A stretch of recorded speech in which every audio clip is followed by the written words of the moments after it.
Alright guys, with the new update released, there's been a lot of backlash in Forsaken, from rush skins to a dev exclusive skin being removed, and much more. Let's get into it!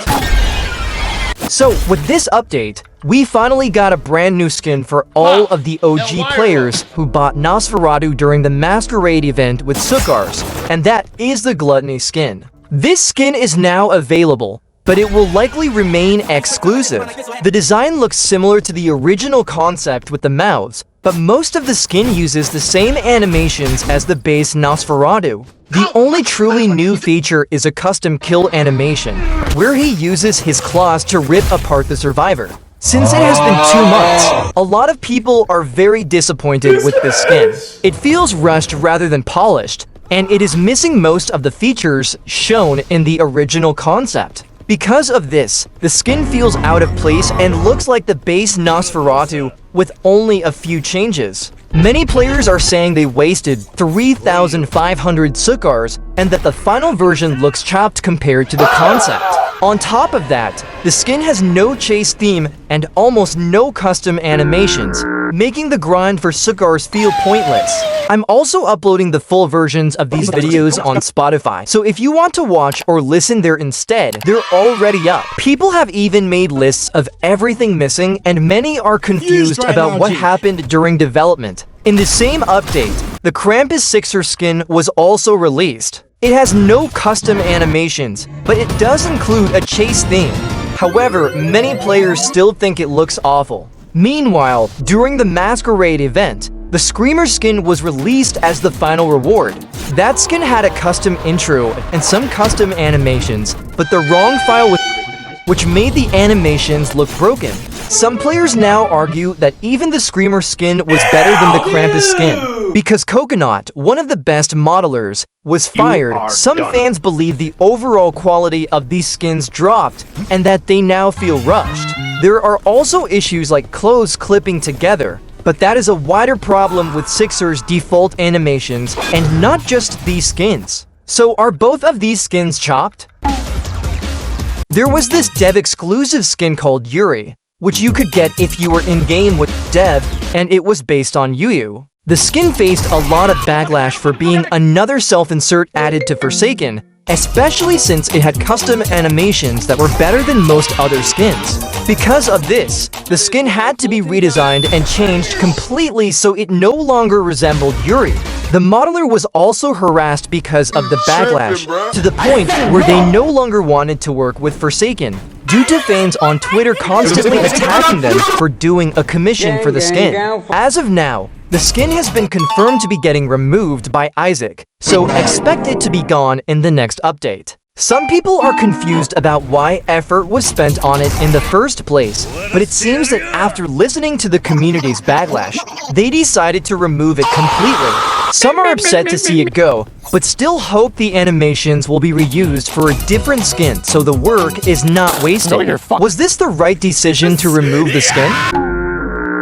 With the new model revealed, we got a teaser showing that 1X now has a red cape that kind of looks like a scarf and then extends down to their feet. Their torso is also much more defined. Some people have said it looks like Trud 1X, but Awaken clarified that they both based their designs on the same Roblox event that featured 1X's boss battle, so the designs aren't copied, just similar. Many players are saying the new look is peak, especially with the red cape, scarf, and that it's great to see it reference the classic Roblox event. However, some mentioned that the cape, scarf shouldn't be added to the base model, as it kind of defeats the original purpose.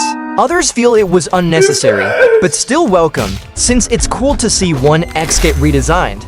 That said, we likely won't see the old model return. Just like with the John Doe redesign, the previous version probably won't come back, unless it appears later as the Boomer Classic skin. What do you think of this new model? There was a post claiming that the update is bad because it forces you to grind 24/7 to get the new Christmas skins. It mostly comes across as people complaining about getting even 100 gingerbread in an hour, which doesn't actually take that long. Some people say it's difficult to earn gingerbread because they're constantly being chased during rounds, leaving no time to collect any. However, if you're playing the game for fun, It's not really a problem. You can't get a skin that's meant to be grinded for. Some also complained that the code was probably reused from the Halloween event. There were also complaints about the legacy Christmas skins now being seasonal, with some saying that buying these new Christmas skins might just mean they become legacy skins next year because OG players will complain about them being re-released. However, many people disagreed, pointing out that it's fairly easy to earn enough gingerbread. They argue that calling the update horrible just because it requires you to actually play the game comes off as ungrateful, and that the post is complaining about an issue that wouldn't exist if people simply grinded for the skins. So is the grind really a problem in this update? So there was this collab that has been on and off with Forsaken for a while, and now two skins have been removed. The Ihasive Fasolul's Aubrey skin and the JX1DX1 skin. Originally, these skins were removed for reasons related to Soul, and then later returned. As of now, we don't know the full reason why they've been removed again, which has left a lot of people confused about why this happened after such a long time. Previously, there were rules that Fasolul's wanted enforced, so the skins could stay in-game, mainly focusing on not wanting their characters to be shipped. From what people are saying, and what we can speculate, some Forsaken fans were shipping their characters anyway, which likely led to the permissions being pulled. We even had JX1DX openly saying they were glad the skins were removed, pointing out that the issue of mischaracterization needs to stop, since it directly caused this situation. Knowing parts of the Forsaken fandom, some people do tend to go too far with collab skins, like with the Monster Elliot skin and others, which just creates more problems for the game.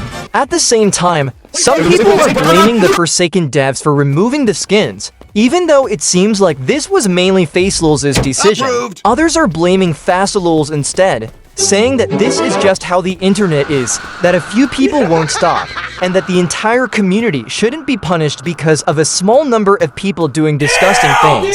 There are also theories that there could be other reasons behind the removal, like the 25% Soul situation, but that is still completely unconfirmed. On top of that, another OG creator, Sile Directory, has asked people to stop messaging them about Forsaken, as some fans have been spamming them over this situation even though it has nothing to do with their OG. For those who already bought the skins, you will receive a refund, but since the skins are being completely redesigned into new characters with new assets.